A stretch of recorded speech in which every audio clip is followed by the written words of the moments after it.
We are the Church of the Good Shepherd, CGS Philippines, and you are welcome. We invite you to like, share, and engage with our live stream. Calling all disciples, let us grow together.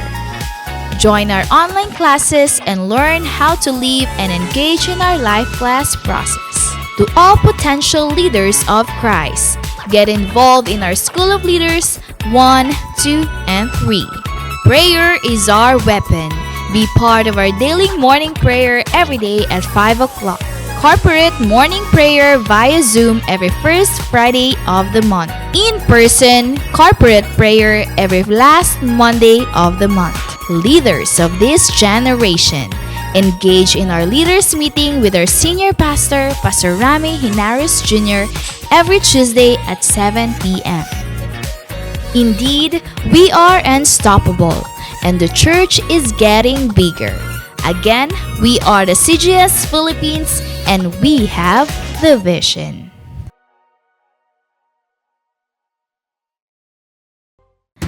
The Church of the Good Shepherd, CGS Philippines, is a vision-driven church committed to manifest and apply the G12 core values. I am a true disciple, Christ-likeness and multiplying ministry.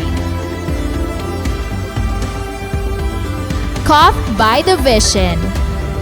Understand, live, and transmit the vision. Committed to sell life. Evangelism, leadership development, and multiplication. Passionate spiritually. Devotional life, prayer and fasting, and holiness. Submission to authority. Love, honor, and respect my leaders. Commitment to time. Manage and invest my time for the kingdom. Lifelong relationship. Accountability and responsibility. I love equipping and training. Training is my happy hour. I am a leader of 12 disciples. I am born to multiply. Accomplishing church goal setting. I support, help, and fulfill the goals. I want to see my church grow. Pray, work, and invest. The importance of young people. I will prepare the next generation.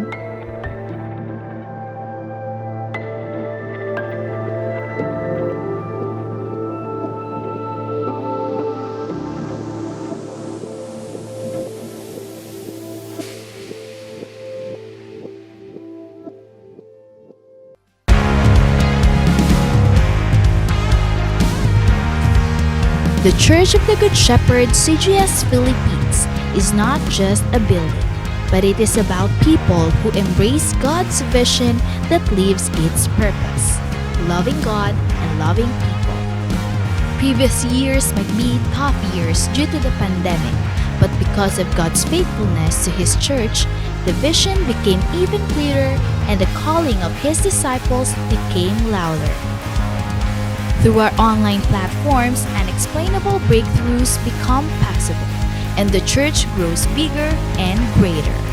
With the help of God's vision manifested to His disciples and leaders, winning people became unstoppable, not just here in the Philippines, but also all around the world.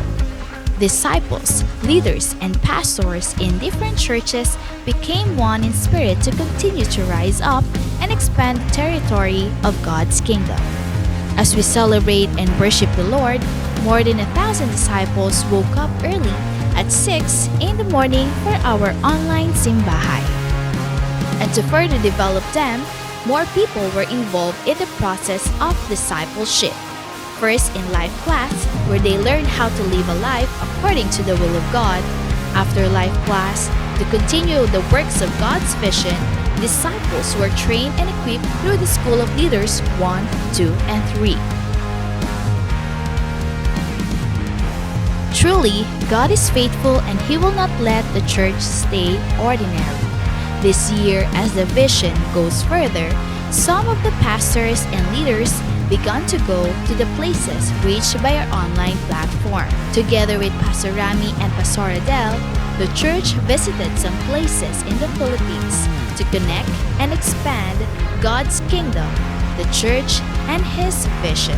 All these things happens because pastors, leaders, and disciples in different churches and places are committed to prayer every morning and evening. The vision will never stop, and His people will never be silent. It is true, the latter house is greater than the former, for we are the church of the Good Shepherd, and we have the vision.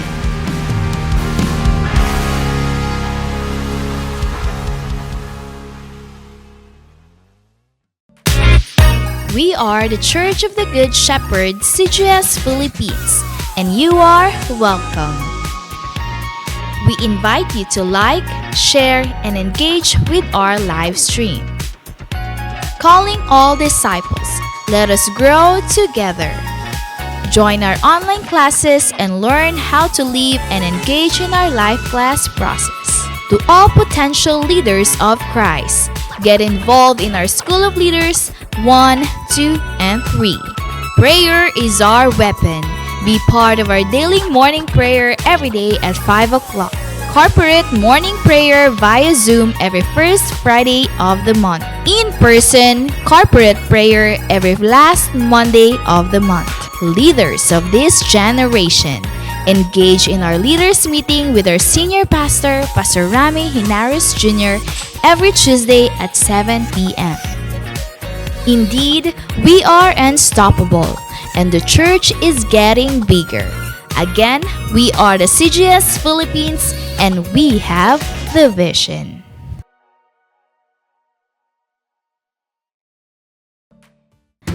The Church of the Good Shepherd, CGS Philippines, is a vision-driven church committed to manifest and apply the G12 core values. I am a true disciple. Christ-likeness and multiplying ministry. Caught by the vision. Understand, live, and transmit the vision. Committed to sell life. Evangelism, leadership development, and multiplication. Passionate spiritually. Devotional life, prayer and fasting, and holiness. Submission to authority. Love, honor, and respect my leaders. Commitment to time. Manage and invest my time for the kingdom. Lifelong relationship. Accountability and responsibility. I love equipping and training. Training is my happy hour. I am a leader of 12 disciples. I am born to multiply. Accomplishing church goal setting. I support, help, and fulfill the goals. I want to see my church grow. Pray, work, and invest. The importance of young people. I will prepare the next generation.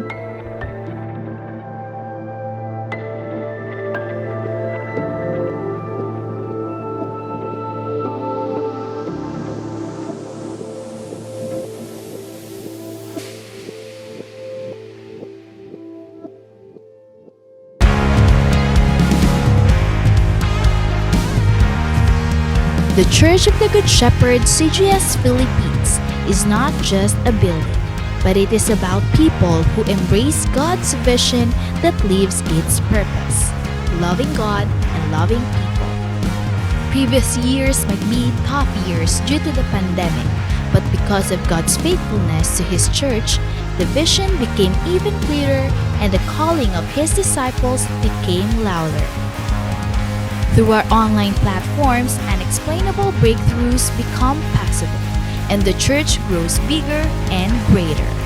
With the help of God's vision manifested to His disciples and leaders, winning people became unstoppable, not just here in the Philippines, but also all around the world. Disciples, leaders, and pastors in different churches became one in spirit to continue to rise up and expand the territory of God's kingdom. As we celebrate and worship the Lord, more than 1,000 disciples woke up early at 6 in the morning for our online simbahay. And to further develop them, more people were involved in the process of discipleship. First in life class, where they learned how to live a life according to the will of God. After life class, to continue the works of God's vision, disciples were trained and equipped through the School of Leaders 1, 2, and 3. Truly, God is faithful and He will not let the church stay ordinary. This year, as the vision goes further, some of the pastors and leaders began to go to the places reached by our online platform. Together with Pastor Rami and Pastor Adele, the church visited some places in the Philippines to connect and expand God's kingdom, the church, and His vision. All these things happens because pastors, leaders, and disciples in different churches and places are committed to prayer every morning and evening.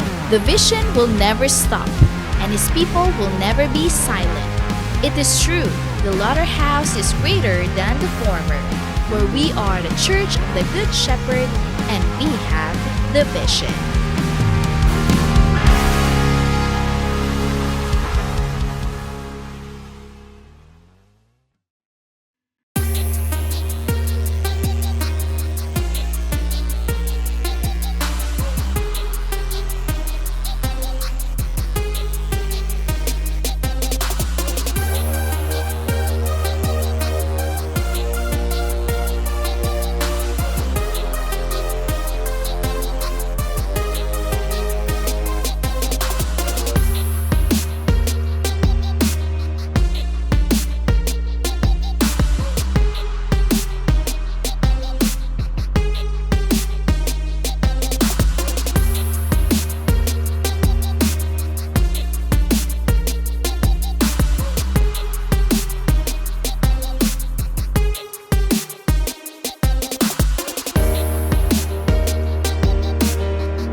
Magandang umaga muli sa ating lahat at welcome sa ating morning simbahay.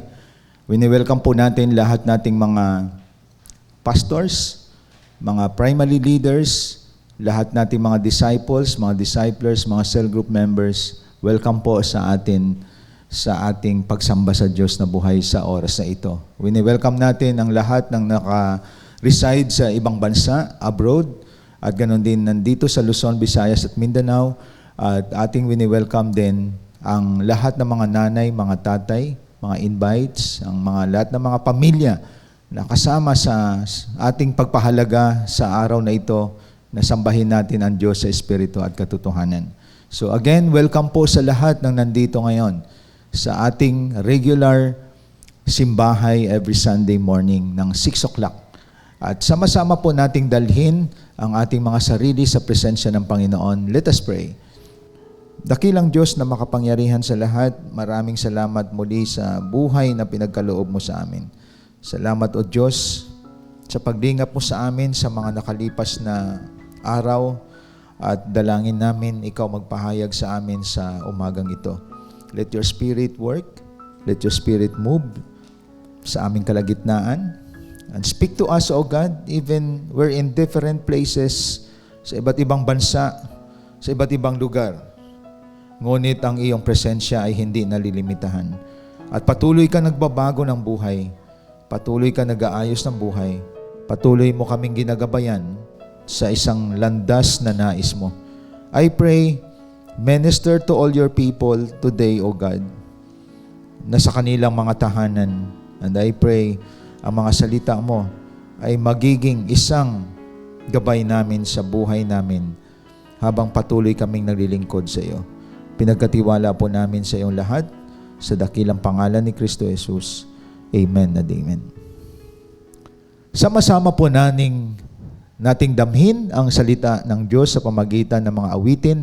Dadalhin sa atin ang CGS Philippines Worship Team.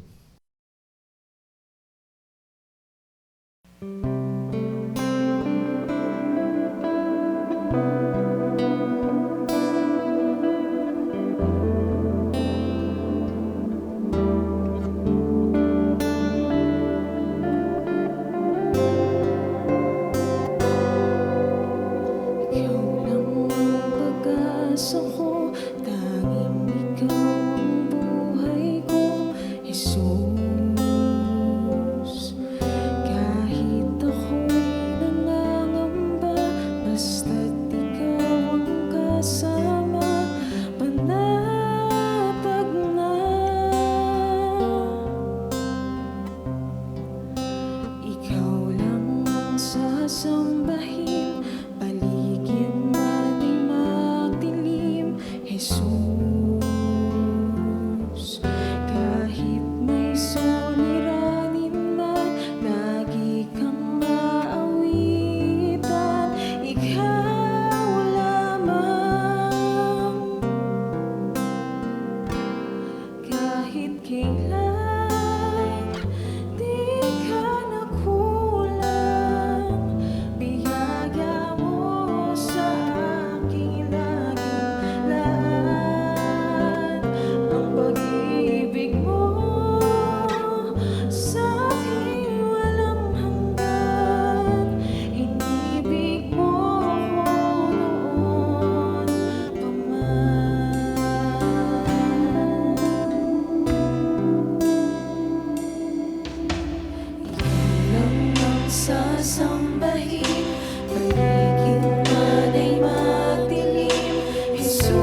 Nagpapasalamat po tayo sa ating mga kapatid sa CGS Philippines Worship Team sa mga mensahe ng awitin na ating narinig.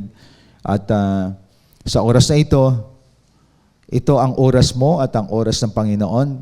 Ihanda natin ang ating mga gadget or notebook at the same time ang ating mga Bible at ballpen. Dahil bahagi na po ng buhay natin na tayo po ay kumakain ng kanyang mga salita. At sa umagang ito, mga kapatid, dadaling ko kayo sa sulat ni Pablo sa Philippians chapter 4, verse 11 to 13. Philippians chapter 4, verse 11 to 13. Hindi ko sinasabi ito dahil sa kayo'y pinaghahanapan ko ng tulong. Natutunan ko ng masyahan maging anuman ang aking kalagayan. Naranasan ko na ang maghikahos. Naranasan ko na rin ang managana. Natutuhan ko na ang sekreto kung paano masyahan sa anumang kalagayan sa buhay. Ang mabusog o ang magutom, ang managana o ang maghirap. Ang lahat ng ito'y magagawa ko dahil sa lakas na kaloob sa akin ni Kristo. Ngayong umaga, ang ating pag-usapan ay isa sa paalaala sa ating lahat. At ang paksa natin sa umagang ito is about a balanced life. Ang isang balancing buhay. Now, bakit ba natin ito tatalakayin? Sa sitwasyon natin sa mundong ito, as we end the year 2025, marami po sa atin nabubuhay na hindi balanse. Kaya bumalik tayo sa isang balancing buhay upang masunod natin ang kalooban ng Diyos. So bakit ko tinatakel ang paksang ito? In every situation of our life, sometimes may kasaganaan, sometimes may kasalatan. Pero napapansin ko, may mga Kristiyano, dumating na sila ay nasa kasaganaan, hindi nila kayang i-manage ang kasaganaan ng kanilang buhay. Hindi nila kayang pamahalaan kapag sila'y pinagpapala ng Diyos. So kapag pinagpala sila ng Diyos materially, ang iba nalulunod. At iba nakalimutan na mag-cell group. Nakalimutan na mag-pray. Masagana na ang buhay At lumayo na sa Panginoon. Ibig sabihin, that is imbalanced life. Imbalanced life kapag pinasagana ka ng Diyos, pinagpala ka ng Diyos, nakagraduate ka na sa pag-aaral, kumikita ka na ng malaki, at umasenso ang buhay mo, pero hindi mo alam na lahat ng yan galing sa Diyos at nalunod ang iba dyan. They cannot manage the blessing of God. Iba bumagsak. Ang iba naman, nasa posisyon ng buhay nila na nasa kasalatan. At sa sobrang kasalatan ng buhay, kakulangan, ito naman ang problema. Sa halip na mag-antay sa Diyos, ay ang Diyos naman kini-curse. Sinisisi ang Diyos sa buhay niya. Sinisisi ang gobyerno. Sinisisi niya ang Diyos. Siya pala ay tamad. At hindi nagsisikap. At nasanay na sa mga hingi. Ang kasalatan kasi, ang kahirapan, minsan tayo rin ang may gawa sa katamaran natin. At the same time, wala tayong hangarin na tayo din ay umunlad, umaasa lang tayo minsan sa iba. Kaya, ang kasalatan ay isa sa mga training ground natin kung paano natin i-handle. Ang iba hindi nila kayang i-handle ang kahirapan sa buhay. Kaya iba nagnanakaw, shortcut nga. Iba nagnanakaw, ang iba naman nanluluko. That is why kahit sa online, face-to-face, maraming mga scammers, maraming mga budol. Bakit? Hindi nila kaya i-sustain ang estado ng buhay nila na dumaan sa isang buhay ng kahirapan. Lalo na kung galing sa kasaganaan, naghirap ang buhay, kaya ang iba, hindi nila kayang harapin ang adjustment ng life nila. Gumagawa sila ng kalukuhan, nagnanakaw, even ang mga nasa itaas na estado ng buhay na niya. O kahit na nasa mga politika natin, nakikita niyo naman po mga kapatid, Ang iba takot maghirap. Kaya kahit mag-corrupt sila, tuloy-tuloy lang. At ang corruption ngayon, naging normal na sa mga taong walang Diyos. Ang pagnanakaw, normal na sa kanila. At yun ay hindi yun nais ng Panginoon. Kaya tandaan natin, we need to live a balanced life.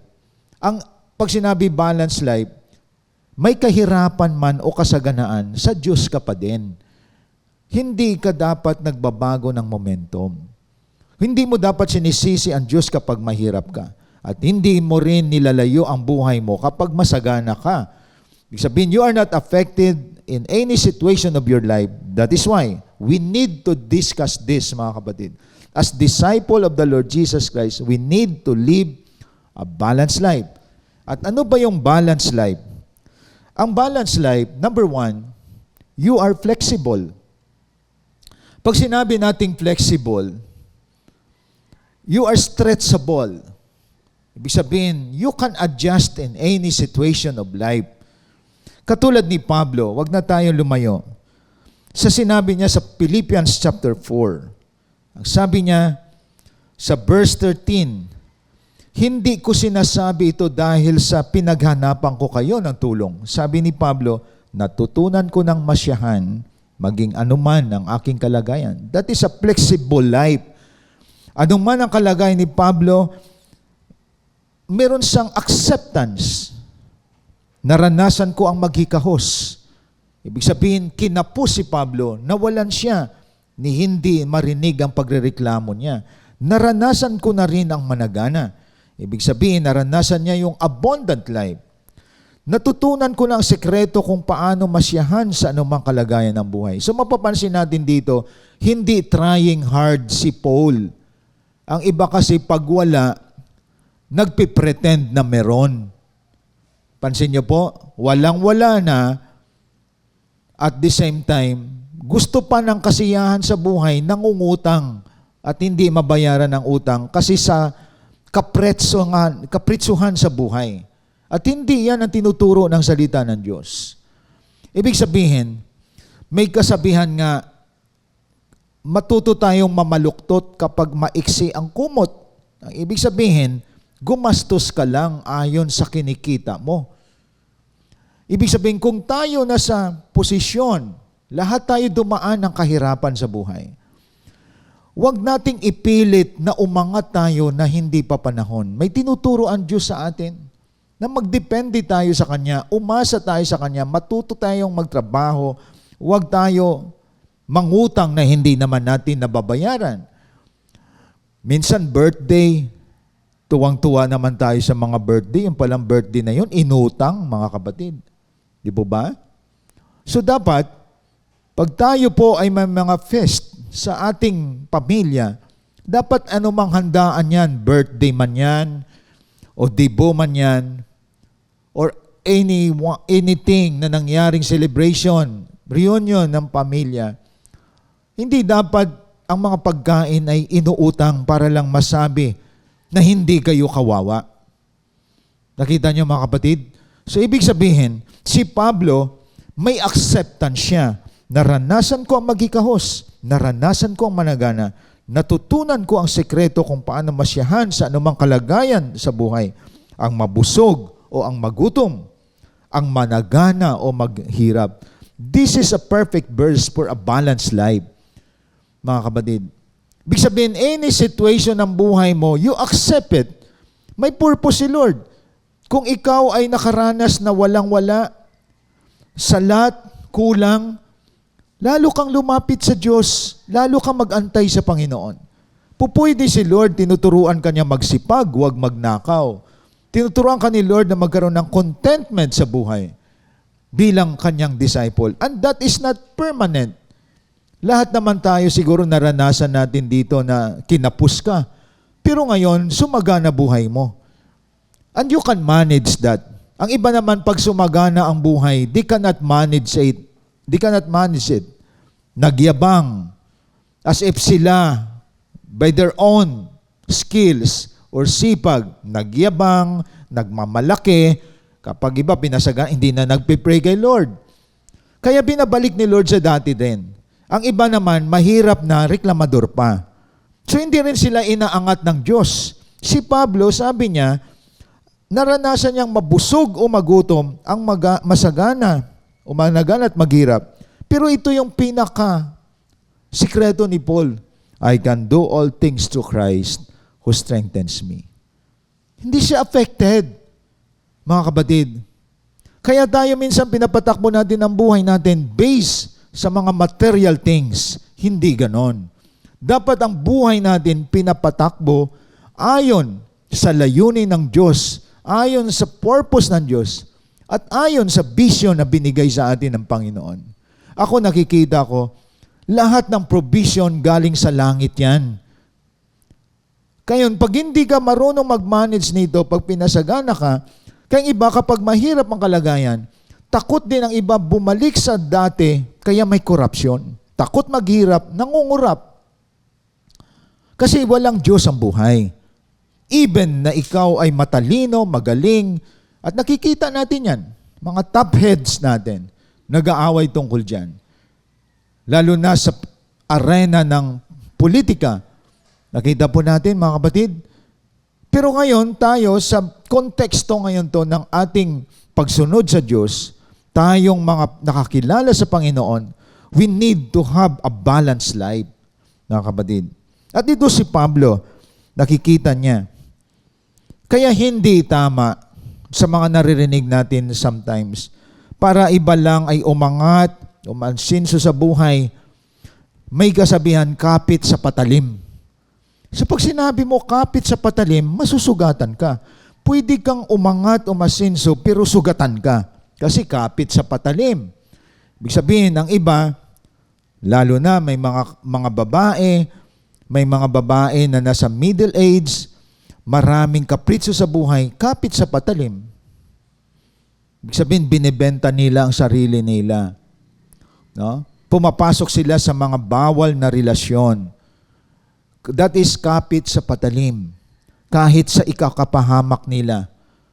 So mapapansin natin, that is not the way of God. Dapat kapit sa Diyos, hindi kapit sa patalim. Na kung darating sa iyong kahikahusan, hindi forever yan. If you have God in your life, dadaanan mo yan because tinuturo ni Lord sa atin, humble ourselves before Him.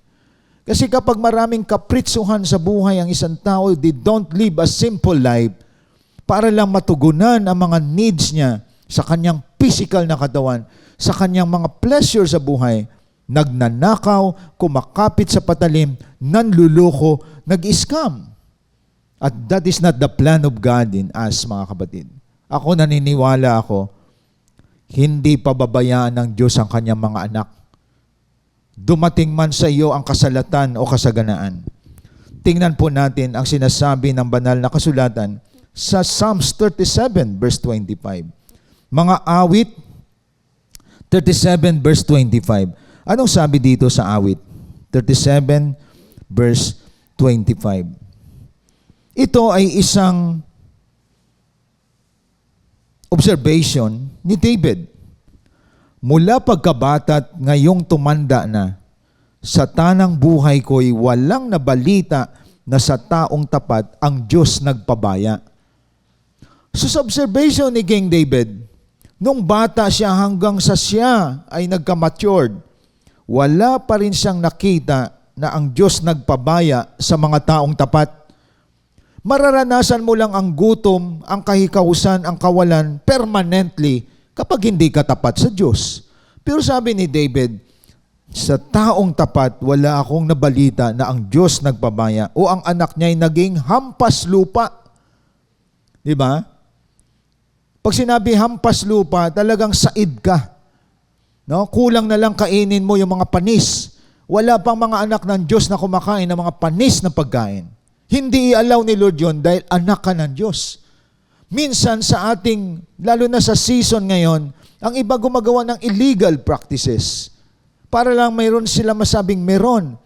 Ang hirap kaya mamuhay na nagkukunwari ka na wala ka pero parang meron. Hindi ganon ang gusto ng Diyos. At we don't live here on earth to compete other people. Natutuwa tayo pag pinagpapala ang mga kapatid. pinagpapala ang ibang tao, lalo na naglilingkod sa Diyos. Hindi tama na naiinggit ang isang tao na buti pa siya. Sana all. Hindi ganon yan mga kapatid, kainggitan yan. Matutuwa ka na meron siya, wala ka, sasabihin mo parating pa lang sa akin. Pero hindi tayo nagkukompete dito na sikapin mong meron ka rin na hindi mo naman kaya. Diyan tayo nagkakasala. Ang sabi dito, sa lahat ng oras, bukas pa ang palad sa pagkakaloob sa mga mahirap, pagpapalaylaan ng kanilang mga anak. Kita niyo mga kapatid, hindi tayo natapos dyan sa 25. Meron pang 26. Ibig sabihin, hindi ang Diyos nagpabaya sa mga taong tapat. Bakit? Hindi kinukulang ikaw. Ba't ka hindi kinukulang? Kasi bukas ang palad mo sa pagkakaloob sa mga mahihirap. Listen to this.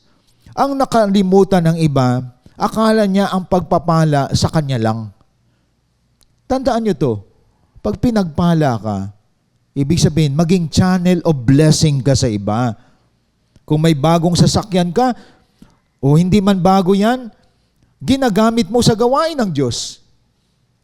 At marami na sa atin, may mga sasakyan, sa mga mission, sa mga gawain, ginagamit. Kaya ka may kakayahang bumili ng sasakyan para gamitin sa gawain ng Diyos. Ang hindi talaga na bago ang buhay, sa sobrang kainggitan, sabi niya sa kapitbahay, kung meron ka, meron din ako. At kapag meron akong sasakyan, sasagasaan kita. Yun ang mga hindi tama. Di ba? Bumili na sasakyan para managasa at magyabang. Hindi niya kayang i-manage ang pagpapala sa buhay niya. Naging mainggitin, naging mayabang. Hindi ganon. Pag pinagpala ka ng Diyos, financial man yan, gamit man yan, bahay man yan, ang bahay na ito para sa gawain ni Lord. Ang sasakyan na ito para sa gawain ni Lord. Ang negosyo na ito para maraming empleyado na mabuksan sa salita ng Diyos. Yun ang tama. Yun ang balanced life. Yun ang flexible life. Mga kapatid. Ngayon, kung ikaw pinagpapala pan sarili mo yan, akin lang ito, akin lang ito. At least ay kita nila ngayon, matinding dating ko. Pagyayabang yon mga kapatid. Kaya nga binabalik tayo rito. Nasa season tayo ngayon, alam niyo naman sa Pilipinas, 3 buwan ang Christmas dito. No? Iba 4 na buwan pag pumasok ang bear. Walang-wala na, nangungutang pa. Kasi naiinggit. Lalo na pag nakarinig ng Christmas song, talagang pagpasok sa mall, parang bumili ka na, Christmas na. 'Di ba? So kapag ang Christmas ngayon commercialized, at kapag you don't know how to control it, you have no God in your life. Akala na ibang Christmas, may pagkain ka, may Christmas tree ka, may mga Christmas light ka. That is not Christmas. No? Ang Christmas, si Kristo naghahari sa puso mo. You live a simple life. At the same time, you do discipleship and winning souls. Wala yan sa dekorasyon sa bahay. Wala yan sa mga pagkain. Sumusunod ka ba sa Diyos? Ang iba kapag may pera, hindi na dumadalo sa prayer. Hindi na dumadalo sa gawain. Abala sa mga bagay na material na bagay. Mali po yan, mga kapatid. We need to be flexible in life. Meron ka o wala, you are flexible, you are stretchable. Pag pinagpala ka ng Diyos, lalo kang nagiging masipag sa paglilingkod. Kung salat ka man, lalo ka nagpipray sa Panginoon. Saan ka man dalhin ng Diyos sa estado ng buhay mo, meron ka o wala, sabi ni Paul, I can do all things through Christ who strengthens me. At nakita ko kahit dumating sa atin ang kawalan, kasalatan, naranasan ko rin yan, naranasan nating lahat yan. Hindi mo sinisira relasyon mo sa Diyos. Kapatid, nakapagsweldo lang ng malaki, na-promote lang ng konti, nagyabang na sa leader, at ang iba hindi na nag-leader, kinain na ng mga material na bagay. Mali yan, mga kapatid. At marami dyan bumagsak. They don't acknowledge the provider of everything. And that is our God, mga kapatid. So we need to live a flexible life. Ibig sabihin, pwede kang sa kama na malambot, pwede ka rin sa higaan na matigas. Pwede kang kumain ng burger, pwede ka rin kumain ng kamuting kahoy. Yun ang flexible, hindi yung kaartihan. Hindi ako kumakain yan. Hindi ka pwede sa missional work. Saan ka man dalhin, you are flexible, mga kapatid. So dapat, makita natin sa buhay natin yan. Si Jesus Christ is the great example of flexibility. That is in 2 Corinthians chapter 8, verse 9. Anong sabi sa 2 Corinthians chapter 8, verse 9? Tingnan po natin. So makikita natin, Jesus is the best example sa flexibility. 2 Corinthians chapter 8, verse 9. Ano sabi niya? Hindi kaila sa inyo ang kagandahang loob ng ating Panginoong Hesukristo. Kahit na mayaman, naging mahirap siya, upang mapayaman kayo sa pamagitan ng kanyang pagiging mahirap. See? Si Jesus, dahil sa grace o kagandahang loob niya, mayaman siya, naging mahirap upang mapayaman ka sa pamagitan ng kanyang pagiging mahirap. Though he was rich, yet for your sake he became poor, so that you through his poverty might become rich. That is flexible life. Ang flexible life kasi ganito yan. Kaya mong ilagay ang sarili mo sa isang mababa na sitwasyon kahit galing ka sa mataas. Ganon si Christ. That is flexible life. Yung Diyos niya, pero kaya niya magkatawang tao para sa iyo. Mayaman siya, kaya niya maghirap para yumaman ka. That's flexible life. At ang flexible life, hindi siya paawa effect. Ang flexible life, makakabalik ka pa rin sa kalagayan mo because you want to help other people. Si Kristo ganyan siya.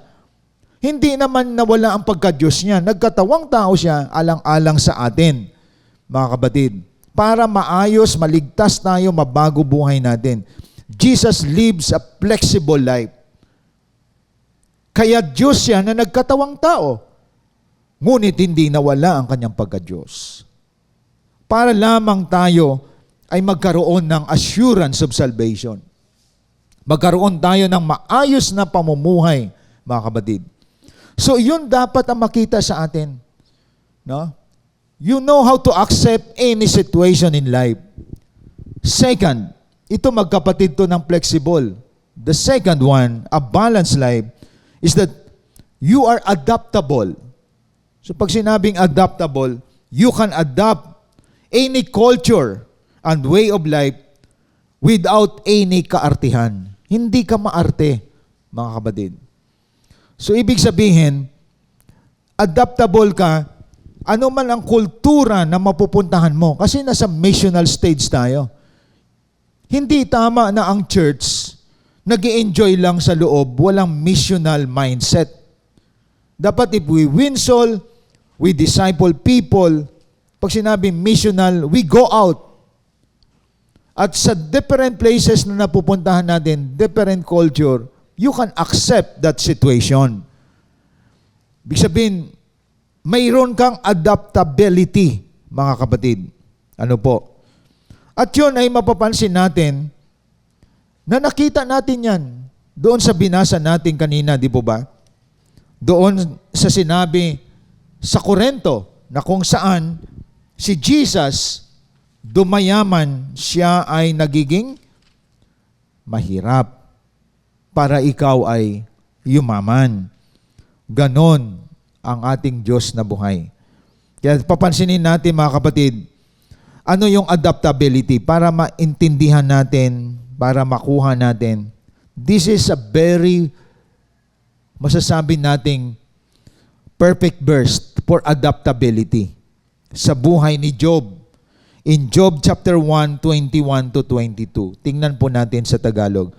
Ibig sabihin, nakahanda kang i-adapt ang situation without any complaint if it is God's will in your life. Hindi yung trying hard ka na parang magwawala ka kapag ganyan situation mo. Tapat naman ako sa iyo, Lord. Naglilingkod ako sa iyo. Nag-iikapo pa nga ako, Panginoon eh. Nagpipray pa ako. Pero bakit itong sitwasyon? Para bang gusto mo iprotesta buhay mo kay Lord? para ipangalandakan mo lahat ng good works mo na dapat everything must be okay. Pansinin natin masipag na yan sa Lord. Lalo na kung tamad ka, lumayo ka pa sa Diyos, paano ka naman ibibless ng Panginoon? Tingnan natin yung Job 1:22 to 20, 21 to 22. Job chapter 1. Tingnan po natin. So mapapansin natin mga kapatid, we need to have this kind of character. We are adaptable person. Job 1:21 to 22. Verse 21. Ang sabi niya, hubad akong lumabas sa sinapupunan ng aking ina, hubad din akong babalik sa lupa. Si Yahweh ang nagbigay, si Yahweh rin ang babawi, purihin si Yahweh.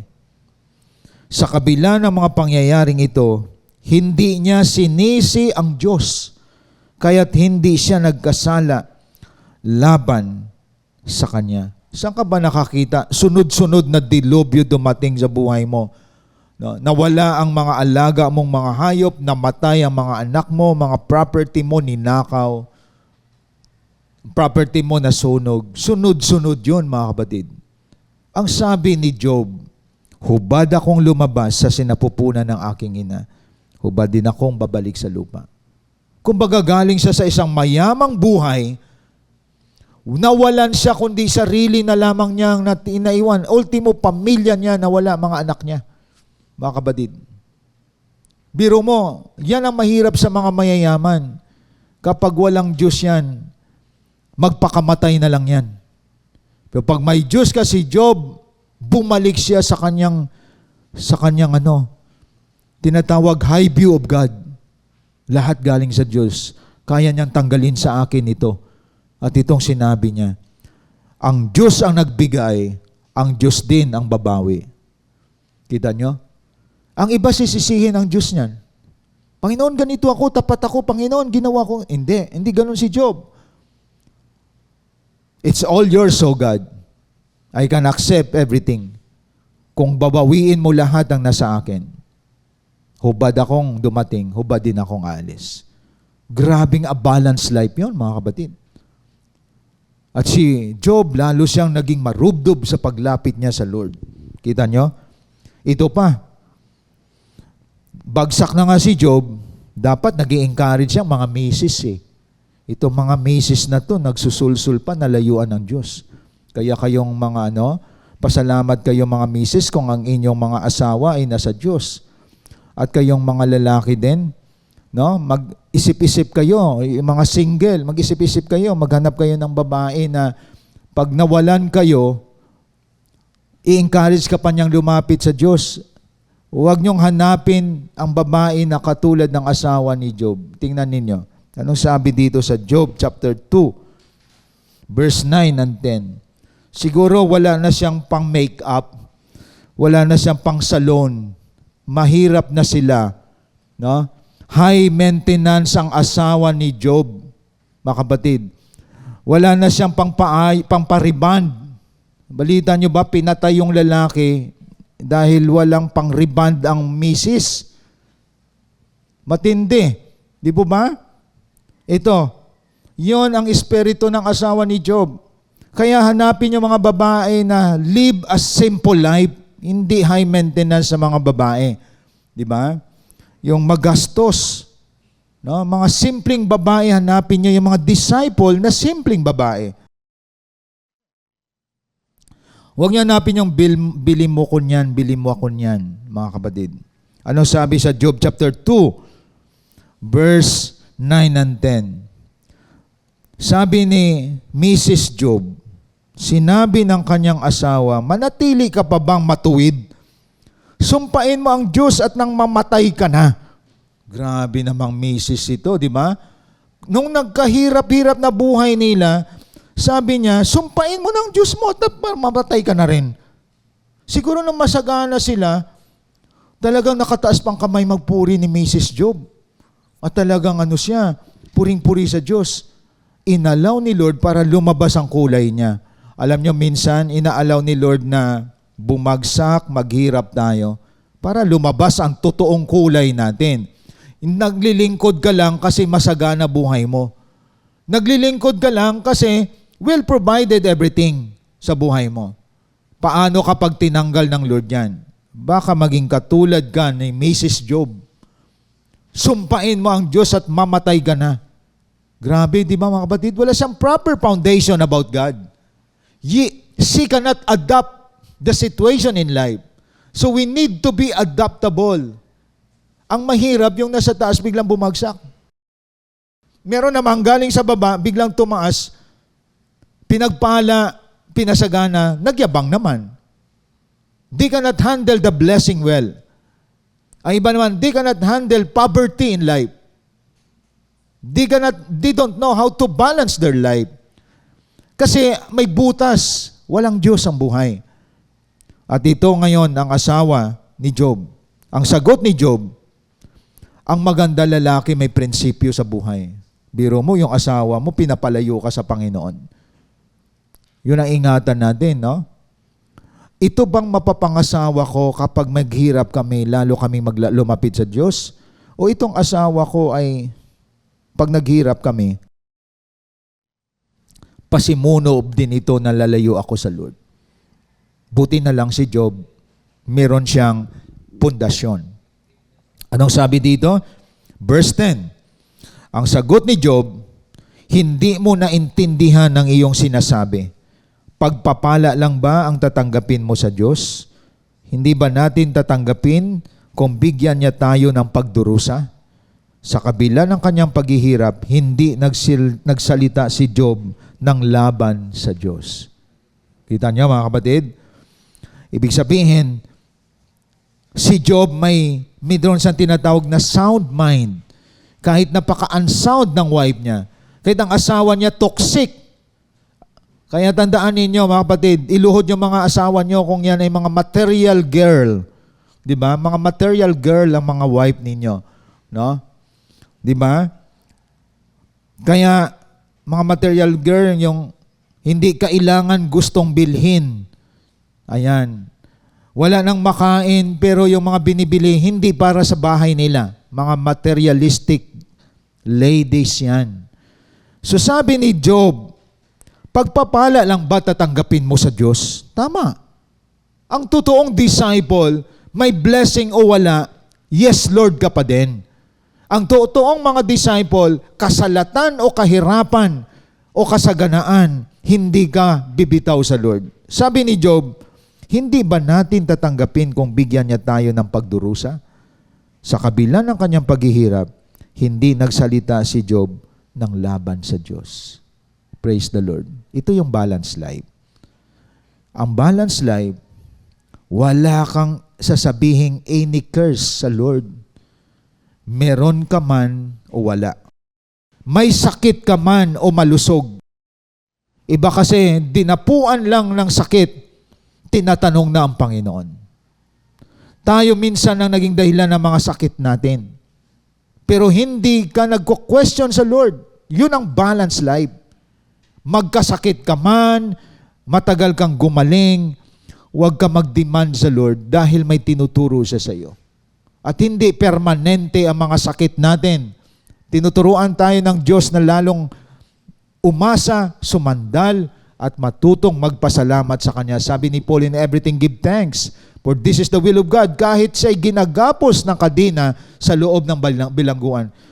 Saan ka nakakita? Gapos ka na ng kadina, nakabilanggo ka pa. At bawat galaw ni Pablo, humihigpit yung kadina sa kanyang katawan. But sabi niya, in everything give thanks, for this is the will of God. Alam niyo, pag hindi ka Kristiyano, ang lumalabas sa mga hindi Kristiyano, ano ba namang buhay ito? Ang bagal ng internet. Biro mo yan mga kapatid. Hindi ka pa nga binitay, internet pa lang, reklamador ka na. Di mo ba kapag hindi tayo komportable, irritable ka. And that is not the disciple of the Lord Jesus Christ. Mga kapatid. Ang iba nasanay sa aircon, sumisigaw, ang init! Kita niyo mga kapatid? Sa present life, we're living in a comfortable life. And we need to prepare ourselves in times of tribulation, hardship, difficulties in life. You know how to live a balanced life. You know how to adjust yourself. Ang tawag niyan, you are adaptable. Kaya tandaan natin, hindi ba natin tatanggapin kung bigyan niya tayo ng pagdurusa sa kabila ng kanyang paghihirap? Hindi nagsalita si Job ng laban sa Diyos. Purihin ang Panginoon. At naway yan ang nakikita sa atin. So nakita natin mga kapatid, we need to live a balanced life. You can adapt any situation in life. Hindi ka reklamador, hindi ka nagmumurmur. Katulad niyan, simple lang, hindi ka nagbabasa ng Bible dati, ngayon nagbabasa ka na. Hindi mo pwede sabihin na, hindi ako sanay. Dati hindi ka nagwiwinsol, ngayon nagwiwinsol ka. Hindi mo dapat sabihin, ang hirap. Ang hirap pala pag naglingkod ka kay Lord. Pero ang sarap pala tumanggap ng pagpapala. Hindi dapat ganon. Gusto ng pagpapala, pero paglilingkod, marami reklamo. You cannot adapt the new life sa buhay mo. Ang mga pinagpapala are adaptable people. Naka-adapt ka dati, hindi ka nagbabasa ng Bible, ngayon you are reading now the Word of God. Dati ang mga cell group mo ay mga inuman ng alak, sigarilyo, droga. Ngayon mga cell group mo, salita ng Diyos ang pinag-usapan. You can adapt, you can adjust any situation in life for the glory of God. Dati ang mga kajamming mo nagda-drugs. Ngayon ang mga kasama mo, salita na ng Diyos ang pinag-usapan. Ang tawag nan, you are adaptable in the area of spirituality, mga kapatid. The third, so napapansin natin, as we live 2026, ilang weeks na lang, may ilang weeks na lang tayo ngayon natira sa 2025, dapat pihitin mo ang buhay mo, na dapat you are flexible, parang guma na nakaka-adjust ka sa any situation in life, at hindi nagbabago ugali mo, mga kapatid. Dati napaka-humble mo dahil walang-wala ka. Nung meron ka ngayon, medyo tumaas ang ere mo, no? Nagkakaroon na ng tubig ang ulo mo, nagkakaroon ka ng hydrocephalus, lumalaki na ulo mo eh.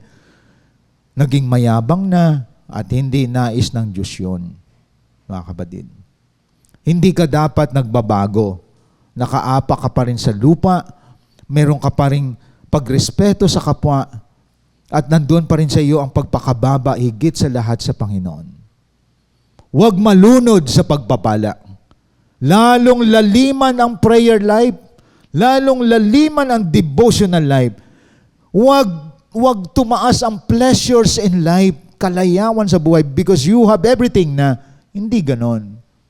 Lalo mong palaguin dahil meron ka ang cell group, gamitin ang material na bagay sa pag-abot sa mga tao, mga kapatid.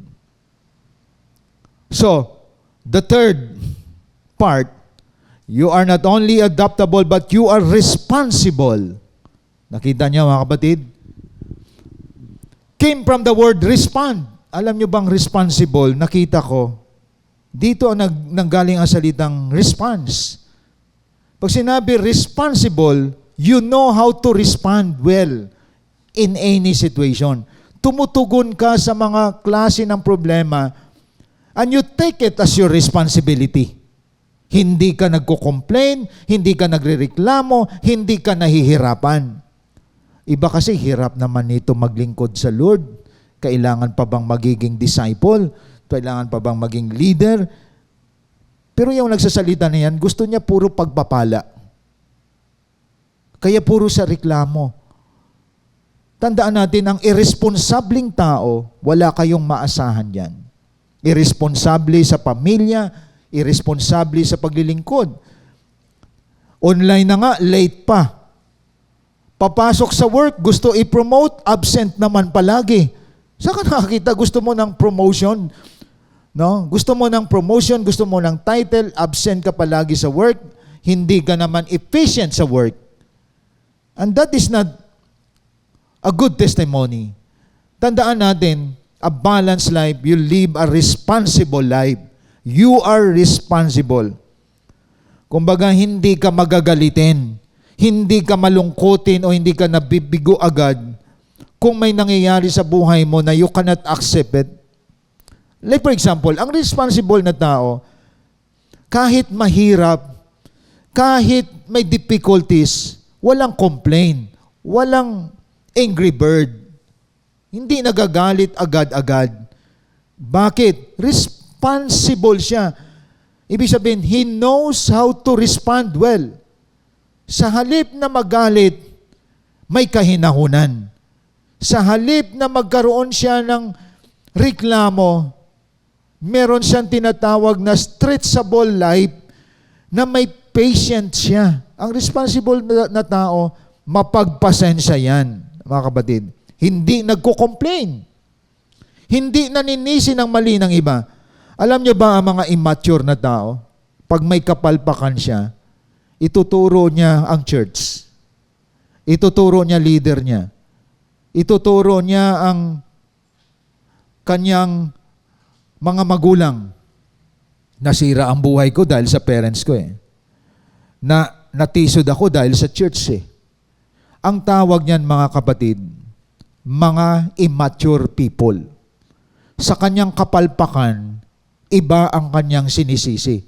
Pero sarili niya, hindi niya nakita, marami pala siyang mga ginawang hindi tama. So yan ang mga taong walang mga future. Yung mga tao na nagbi-blame shifting. Ang mali niya, tinuturo niya sa leader niya, sa disciple niya, sa church, sa magulang niya, sa teacher niya. Siya walang mali. Hindi siya responsable sa kanyang pagkakamali. At walang pag-unlad ang ganyang klase ng tao. At yan ay imbalanced life. Tandaan natin, kaya ka may mentor para makita mo ang mga butas mo, ang mga lapses mo. At you are humble to accept that. Yun ang beauty ng discipleship. Hindi tama ang discipleship kapag walang nagko-correct sa iyo. Walang nagme-mentor sa iyo. Walang nag-guide sa buhay mo. As if you know everything. Hindi tama yon. Yung feeling niya, alam niya lahat, at walang pwedeng mag-correct sa kanya, sobrang immature yan kahit 30 years old na yan o 40 years old, mga kapatid. Kaya tandaan natin, napakalaga ng salitang responsible. Ibig sabihin, pag responsible na tao, inaamin niya ako ang may mali. Aayusin ko sarili ko. Yun ang responsabling tao. Ayon. Yung bang nagkamali ka, hindi kayo kasal, ginalaw mo yung babae na buntis. Hindi mo pwedeng sabihin, hindi ako tatay niyan. Sino tatay nun? Ikay mag-boyfriend eh. Di ba? Nagkamali ka ngayon. Sasabihin mo, Lord, nagkamali kami, nahulog kami sa tukso. At hindi rin sagot na magpakasal kayo dahil nahulog kayo sa tukso. Mali din yon. Yung parang mapagtakpan nyo lang ang mali, nagpakasal kayo. Hindi tama yon. Pareho pa pala kayong nag-aaral. Di gutom. Pag pumasok pa kayo sa pag-aasawa, ayusin natin to, nagkamali tayo. Di ba? Yun ang responsible person. Ang responsible person, talaga responsible sa report. Responsible siya sa mga pagpapasa ng report ng disciple niya, ng kanyang cell group. Yun ang mga responsible. Hindi delayed. Hindi replay. Kasi, he or she live a balanced life. At yun ang pinagpapala ng Diyos, mga kapatid. No? Kaya ang totoong mga pinagpapala, hindi nagnanakaw ng oras, hindi nandadaya ng report, hindi nandadaya sa kanyang amo sa trabaho. Merong tinatawag responsibility sa ginagawa niya. Hindi siya gumagawa just to please others. Hindi siya nagpapakitang gilas lang. Walang nakakita sa kanya, pero responsable siyang ginagampanan ang task niya without monitoring other people. Hindi ka nagde-devotion para lang sa report o kaya para lang may ipasa. Hindi ka nagwi-winsol para lang sabihin na ikaw ay magaling at appreciate ka ng leaders mo. Hindi. You do that because you obey the command of God. You winsol. You make disciple because you have the heart to love people. Yun ang responsabling tao. Yun ang mga taong matured, mga kapatid. Don't live pleasing people. Live to please God. Ganon palagi ang naririnig nyo dito. No? Kasi napakahirap mamuhay na ikaw ay gumagalaw para matuwa ang tao sa iyo. Hindi, mamuhay ka para matuwa ang Diyos bawat minuto sa iyo. Hindi dahil sa sasabihin ng ibang tao. So kapag ikaw namumuhay sa sasabihin ng ibang tao, pagkukunwari na lamang pala yun. Ang tao na kung gusto mo i-please yung tao na yun, may pagkakamali din yan. So live a responsible life, a balanced life. Because if you please God, kasama na yan na mapiplease mo ang iyong kapwa. Mga kapatid, in Proverbs 30 verse 7 to 9, tingnan po natin. Anong sinasabi sa Proverbs o Kawikaan 30, talatang 7 hanggang 9. Alam ninyo, ito yung taong responsable. No? And this is a very good verse to live a balanced life. Mga kapatid, alam ninyo, kapag naglilingkod kayo sa Lord, huwag niyong hayaan na pababa ng pababa, pahina ng pahina, palamig na palamig ang spirituality mo. Dapat ang momentum hindi nagbabago. Umaalab ang cell group, umaalab ang winning soul, umaalab ang discipleship, umaalab ang morning prayer. Ibig sabihin, kahit nasa season na tayo ngayon, hindi ka nalalamig. You live a balanced life because you are responsible person. Tingnan yung Proverbs 30 verse 7 to 9. Anong sabi dito? Diyos ko, may hihilingin akong 2 bagay bago ako mamatay. Huwag akong hayaang maging sinungaling. Huwag mo akong payamanin o paghirapin. Sapat na pagkain lamang ang ibigay mo sa akin. Baka kung managana ako, ay masabi kong hindi na kita kailangan. Baka naman kung maghirap ako'y matuto akong magnakaw at pangalan mo'y malapastangan. This is the Proverbs of a wise person. Si Haring Solomon. Sobrang yaman niya, pero ina-acknowledge niya ang Panginoon. So may hinihingi siya. Sabi niya, huwag mo akong hayaang magsinungaling. Huwag mo akong pagyamanin o paghirapin. Ibig sabihin, si Solomon, makikita natin na binabantayan niya ang sarili niya kahit mayaman siya na hindi siya maging extreme. Na kapag yumaman siya, extreme ang kayabangan. Na kapag mahirap siya, extreme naman ang pag-curse sa Lord. So sabi ni King Solomon, sapat na may pagkain lamang ang ibigay mo sa akin. Baka kung managana ako, masabi kong hindi na kita kailangan. Alam nyo, nahulog din sa tukso si Solomon. At nasabi niya ito, mga kapatid. Sa sobrang yaman niya, nakalimutan niya, sa Diyos lahat yun ang galing. Dahil sa kanyang katalinuhan. Nahulog siya sa babae, at the same time, napalayo din siya sa Lord. Pero natuto siya. Ang maganda, tayong nakakilala sa Panginoon, bumabalik tayo sa Kanya. Yung parang namulat ka muli. Ops, hindi tama itong ginagawa ko. Kaya sabi ni Solomon, kung managana ako, baka hindi na kita kailangan. So, katamtaman lang. Ayon. Kung maghirap ako'y matuto pa ako magnakaw. So, makikita natin dito, binabalanse ni Solomon ang lahat. No? Na siya ay dapat maging responsable sa anumang kalagayan niya sa buhay para hindi siya magnakaw kapag naghirap. Hindi siya yumabang kapag sumagana. Na hindi niya malapastangan ng Diyos. So what's the lesson? Ang lesson ganito mga kapatid. Any situation in life, you know how to handle it well. Darating na pasaganain ka ng Panginoon, payamanin ka ng Panginoon, you cannot comprehend the blessing and prosperity of God na hindi mo maarok. Pinaunlad ka ng Diyos. pero hindi ka nalulunod, ang nasa isip mo, gagamitin ko ang mga ito sa paglilingkod ko sa Lord. Gagamitin ko ang mga material na bagay upang marami akong dadalhin sa Lord. Hindi ka lunod sa kayamanan. Magyayaya ako ng mga taong wala pa sa Diyos. Papakainin ko sila tapos ituturo ko sa kanila salita ng Diyos. Ayon, dahil may kakayahan ka nang bumili ng mga pagkain. Kita niyo mga kapatid? At kapag ikaw naman dumating ang kasalatan, hindi permanente ito. I know God will supply all my needs. Maaring tinuturuan ako ng Diyos na sumandal lamang sa Kanya. Hindi permanente ang kahirapan na ito. Tinuturuan ako ng Diyos na maging masipag. Siguro, puro ako tulog. Tamad akong tao. So may realization sa atin. Saan ka ba makakita? Wala kang tinanim. Gusto mo may aanihin ka. Saan ka nakakita? Maghapon kang tulog. Gusto mo bagsakan ka ng pagpapala. Walang tamad na pinagpapala ang Diyos. Tandaan natin yon mga kapatid.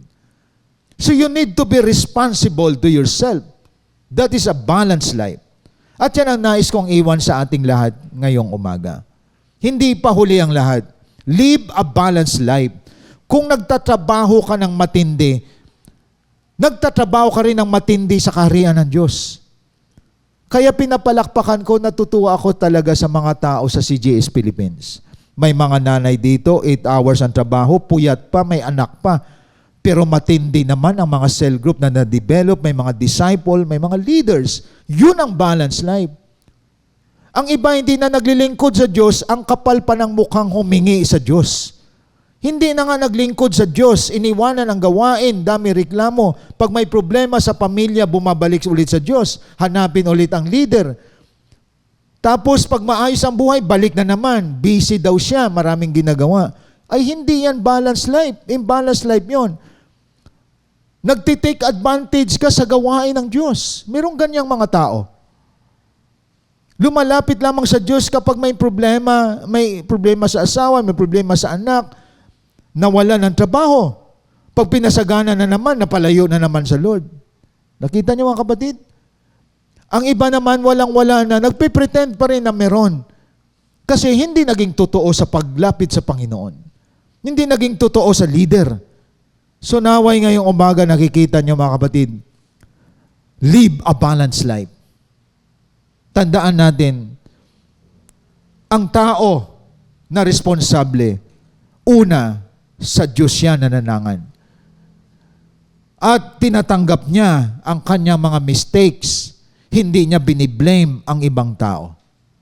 Pag sinasaway ka, tinatanggap mo, mali ako dyan. Sorry. Sorry Lord. Sorry sa kapwa ko. Hindi yung ikaw ay nagtatakip pa ng pagkakamali mo. Hindi tama yon. That is a responsibility, mga kapatid. Kaya naway sa umagang ito, as we go on sa journey natin, as we end this year, 2025, ilang linggo na lang, balansihin nyo buhay nyo. Ayusin natin buhay natin. Hindi puro hanap trabaho. Dapat hanap kaluluwa naman ilapit kay Lord. Tingnan nyo, marami talaga, wala nang kapayapaan. Puro hanap buhay. Hanap trabaho. Wala nang cell group. Hindi na nagwi-win soul. Hindi na nagche-church. Ginamit pa ang online simbahay sa katamaran. Nakahiga na nakikinig ng Word of God. Kita niyo mga kapatid, dito mga disiplinadong disciple dito, ay ba dyan nakaupo, nakaayos ng damit kasama pamilya. At maayos ang pagsamba niya sa Panginoon kahit siya ay nasa tahanan o nasa trabaho. That is a responsible person. Kaya sa ating pagtatapos, we must always be ready for any changes that happen in our lives. Ihanda mo sarili mo kapag saan ka man dalhin ng Diyos.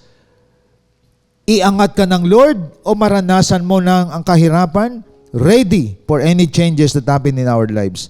These changes are a test whether we are built on a strong foundation, Jesus Christ. So any situation in life, that's a test. Kung meron tayong strong foundation, walang iba kundi si Jesus Christ. Kaya naway ang mensaheng ito ay isang reminder sa ating lahat. Live a balanced life. Bago ako mag-closing prayer, tinatawagan ko ang ating CGS Philippines worship team.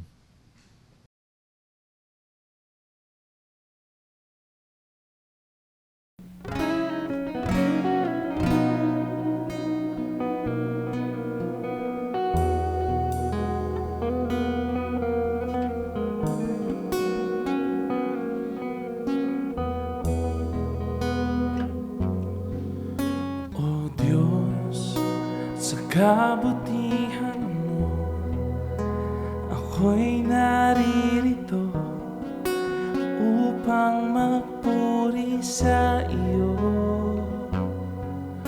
O Diyos, sa kabanalan mo, nalulugod ako, buhay ay iaalay ko.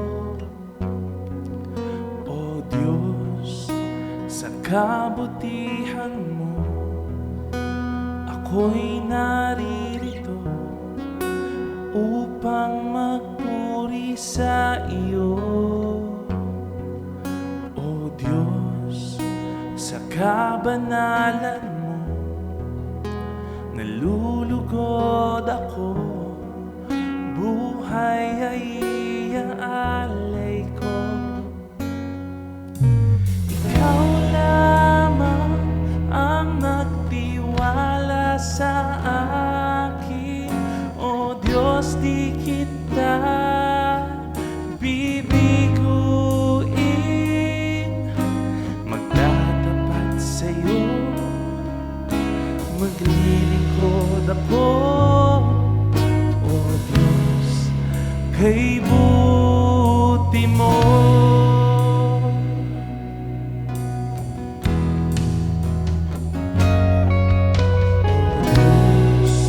Sa kabutihan mo, ako'y naririto upang magpuri sa iyo. O Diyos, sa kabanalan mo, nalulugod ako, buhay ay iaalay ko. O Diyos, sa kabutihan mo, ako'y naririto upang magpuri sa iyo. O Diyos, sa kabanalan mo, nalulugod ako, buhay ay iaalay ko. Minsan pa, ikaw lamang ang nagtiwala sa akin, O Diyos, di kita bibiguin.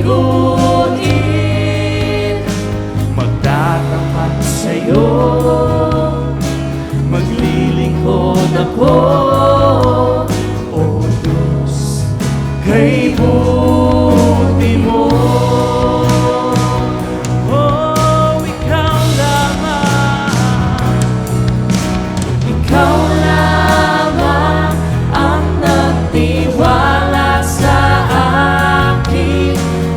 Diyos, di kita bibiguin. Magtatapat sa'yo, maglilingkod ako, O Diyos, kay buti mo.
lingkod ako. O Diyos, kay buti mo. Oh, Ikaw lamang, Ikaw lamang ang nagtiwala sa akin. O Diyos, di kita bibigunin. magtatapat sa'yo, Tapat sa'yo, maglilingkod ako. lingkod ako. O Diyos, kay buti mo. Tunay nga, napakabuti mo. Napakabuti mo. Aming Diyos Ama. Hallelujah! Ang iyong likha't luluwan, hatiin ka. Buong puso natin uwitin.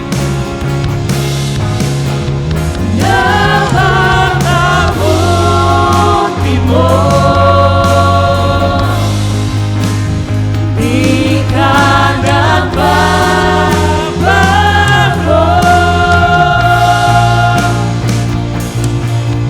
Noon, ngayon, kailan pa man, Sa buhay ko'y tapat. oh, napakabuti. Napakabuti mo. Aming Diyos Ama. Ang iyong likha, Ang iyong likha'y luluwan, hatiin ka.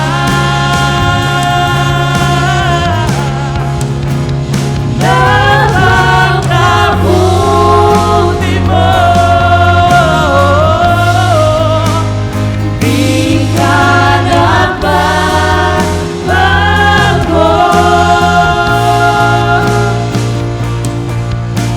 Noon, ngayon, kailan pa man.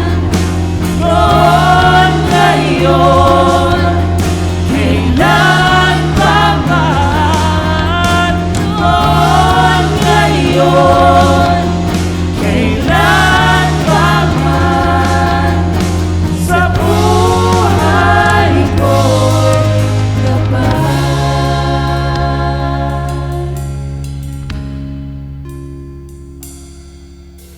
noon, ngayon, kailan pa man, sa buhay ko'y tapat.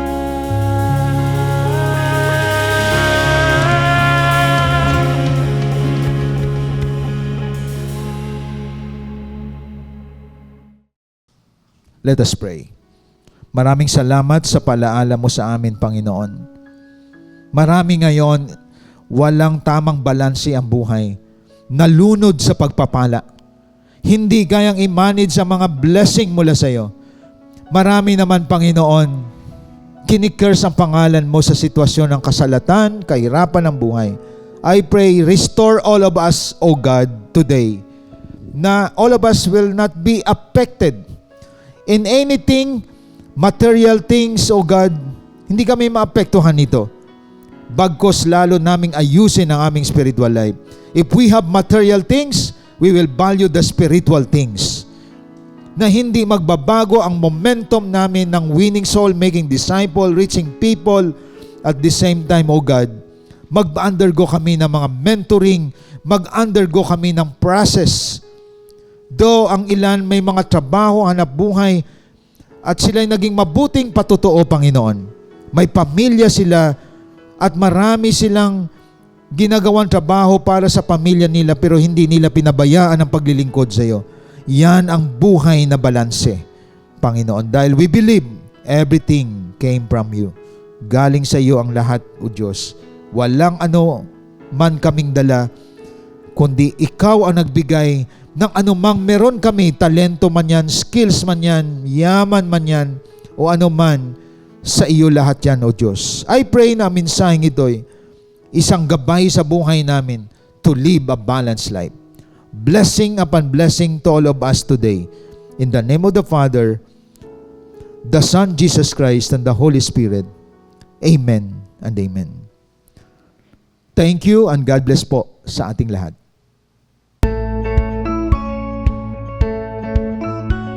Hope you've been blessed by the message of God today as we continue to extend our calling in loving God and loving people, even in online, and keep you more updated to our journey in God's vision. Connect to us wherever you are. Like our Facebook page, follow us on our Instagram account,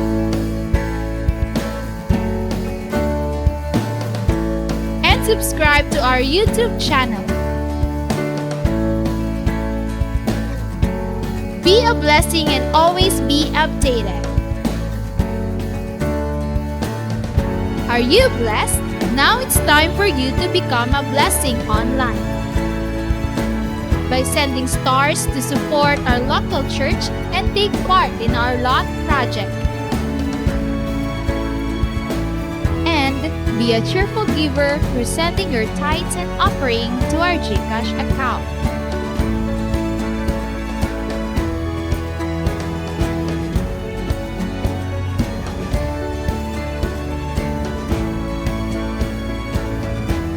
See you on our next online worship. Thank you and God bless.